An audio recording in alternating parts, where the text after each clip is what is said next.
Bismillahirrahmanirrahim. Assalamualaikum warahmatullahi wabarakatuh. Itulah yang dimaksudkan oleh buku ini, iaitu Enjoy Your Life. Pengarangnya ialah Dr.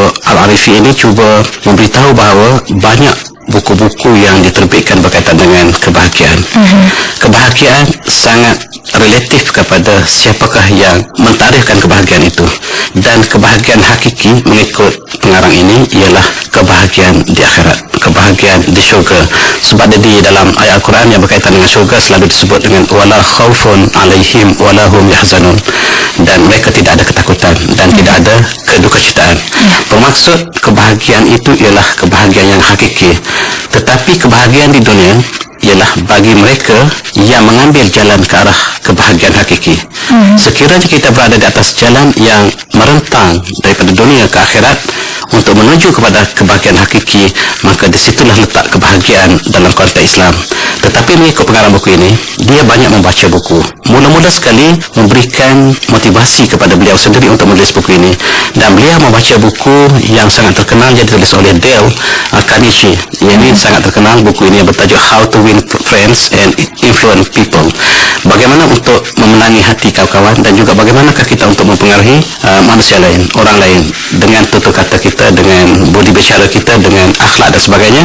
Tetapi sayang, mengikut pengarang buku ini walaupun dijual dalam volume yang besar, jutaan, tetapi pengarangnya tidak mendapat faedah, kerana pengarangnya sendiri hanya pandai berteori. Beliau, pengarang maksudnya, pengarang buku asalnya ini, Inggris tadi, telah membunuh diri.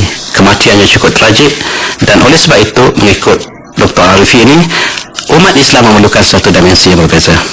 Sebab ada perkara-perkara yang asas yang menjadi kebahagiaan relatif.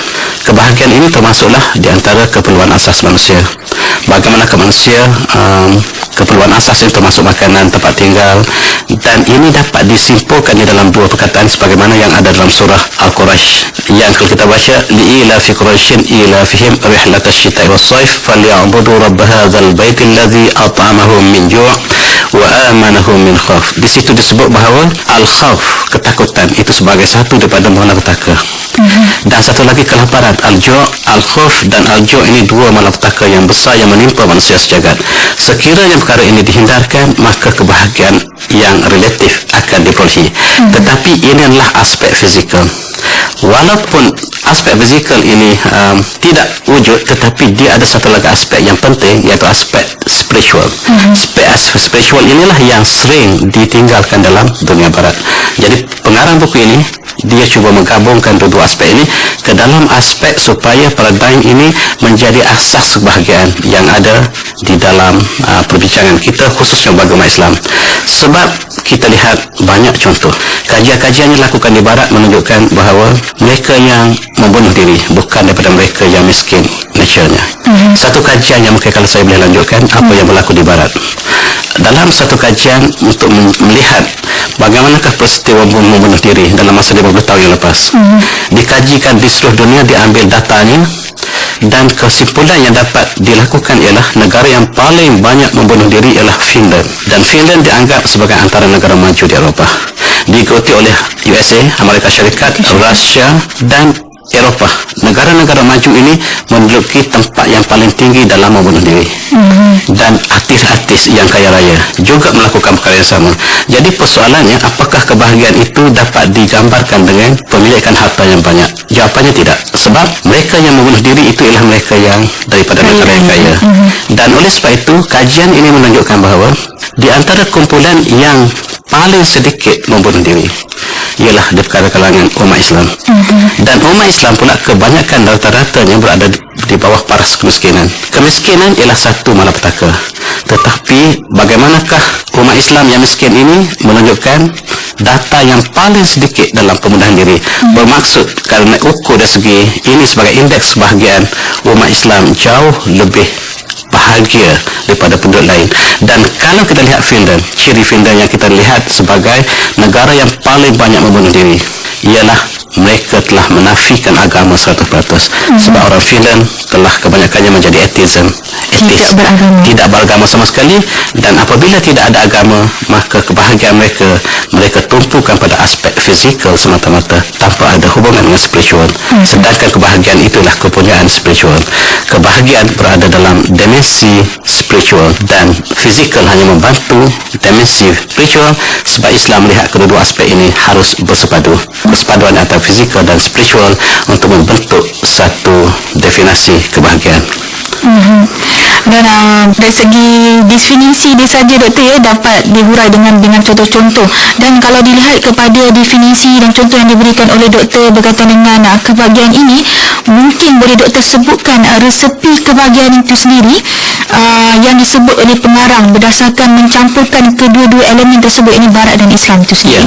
Daripada awal buku sampai akhir buku, dia memberikan resepi ini. Resepi ini bertaburan daripada muka pertama sampai ke akhir. Tapi saya boleh membuat sedikit kesimpulan bahawa perlu adanya kategorikan kepada beberapa kategori. Pertamanya, hubungan antara kita, diri personal ataupun individu, bagaimanakah dia berhubung dirinya dengan masyarakat. Itu yang pertama. Dan ini banyak diberikan contoh-contoh teladan yang dihubungkan dengan bagaimanakah Rasulullah berhubung dengan sahabat-sahabatnya, dengan keluarganya dan sebagainya.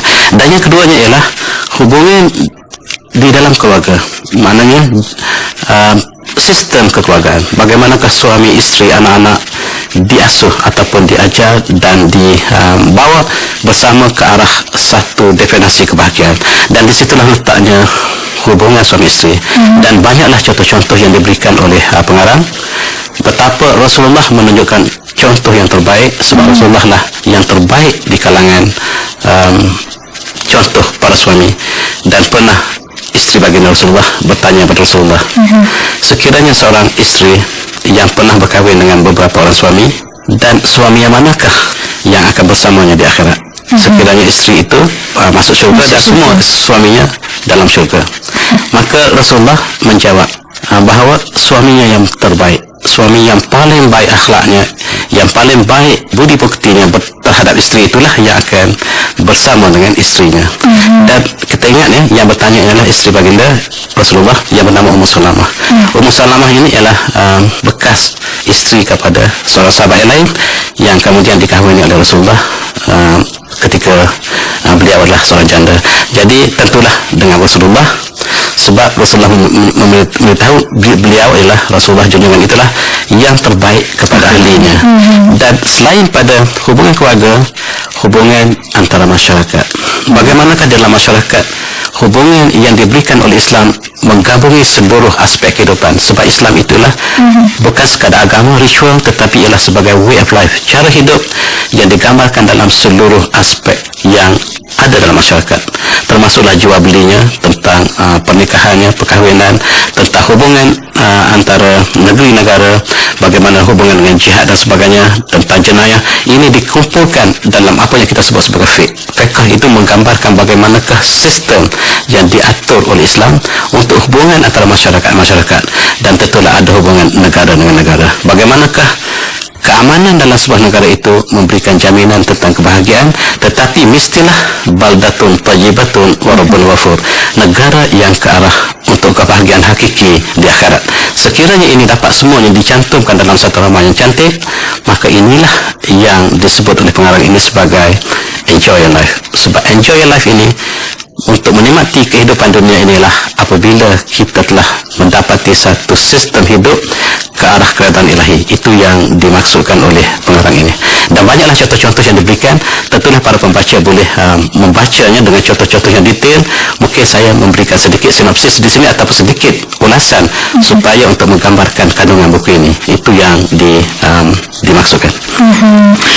Begitulah saudara, bersama dengan saya Profesor Madya Dr. Makrofa Ismail, merupakan pensyarah daripada Universiti Putra Malaysia, membicarakan buku yang bertajuk Enjoy Your Life. Dan kali ini kita membicarakan